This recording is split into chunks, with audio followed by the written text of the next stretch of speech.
classic, and new. Phones reviews. Hello guys, तो आज हम रिव्यू करेंगे नोकिया E51 का।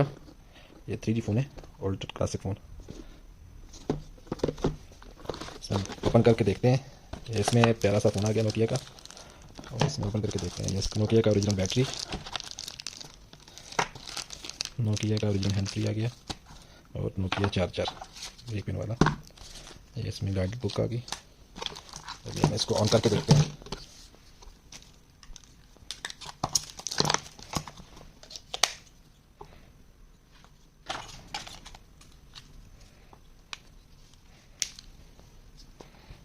तो ये हो गया ऑन, नोकिया E51।